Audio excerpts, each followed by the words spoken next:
Hello out there, it's Elizabeth here again, aka the Fisher Hacker. Today we are going to talk about things that limit the level at which we are supposed to get in life. Okay, when we talk about level at which we are supposed to get in life, this has to do with being successful and living a long and fulfilled life. Now, if you ask me or if you show me people that have made it out there or have lived a fulfilled life, I will tell you that two things are involved, most especially when you come to the aspect of riches, because there is nothing else that can give long life and fulfillment in life if not God. So I'm not talking about living a fulfilled life now. I'm talking about most especially the aspect of riches. If you show me people out there who are rich, I will tell you that they got their riches through two sources. Now, these two sources are one, God, and two, getting it through the window. And these riches they get through the window are riches that are gotten illegally. That which is a very wrong one and which I don't want to talk about. The one that lasts and the one that will make you feel fulfilled and you will not be afraid, your conscience will not judge you that you're doing something bad, is the one you get from God. And the riches when you get from God, you get a fulfilled life. You live a life and you know that you're living life worthy of living. You don't have any conscience judging you that, oh, this thing I've done to get this will haunt me later in future. So now, if you really want to get this kind of riches from God, there are things you need to do to make you qualify to have this kind of riches you want from God. The one that you've been waiting for that makes you feel God is not there. I'm not going to dispute the fact that we human beings don't face a lot of challenges. But then, think of how you sleep and wake up. Think of how you're breathing free oxygen in and out of you. Think of how you eat food that doesn't complicate your system. Think of how you're able to use your hands, your head, and your heart. Others are mad, others don't have the hands to use.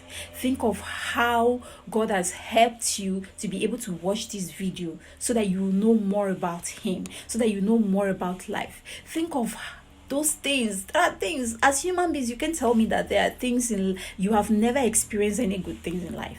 So if you have ever experienced something good in life, know that that is God, because good things only come from God. If you have ever experienced something good, take it that God is going to do that which you feel has not happened, and is making you feel like God. When you reflect on those good things that have happened in your life, all you need to do is appreciate, praise Him. It is as simple as that.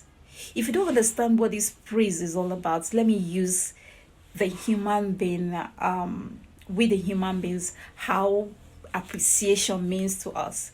Now, for the married couples, if your wife or your husband does something good, you appreciate him. When you appreciate him, it makes him happy, and he does more of that thing or more good things for you because you have appreciated what he has done.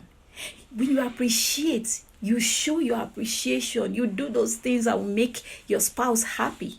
And once your spouse is happy that you're really appreciating what he's doing, it moves your spouse to do more. And for we that are still with our parents, when we appreciate our parents for the things they've done, they are happy. They're happy and it moves them to do more for us, isn't it? Now tell me, how much more God? How much more God, my dear? How much more God?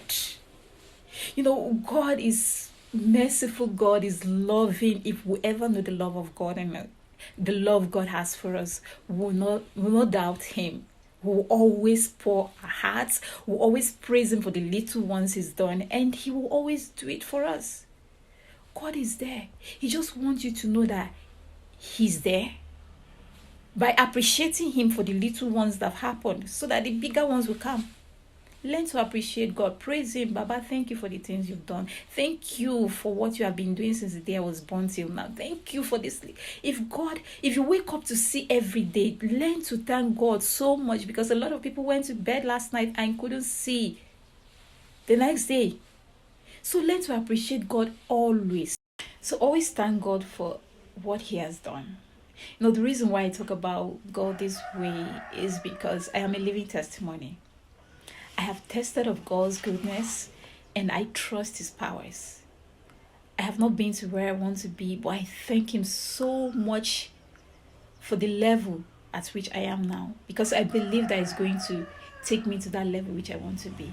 So please, if you're down, don't think God has left you.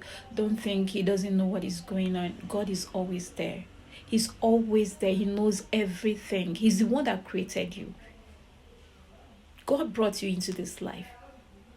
So he's the one that will take care of everything. Human beings can fail you, but God never fails. The ones that give birth to you can fail you. God will never fail you. So whenever you're down, think of the God that has brought you thus far.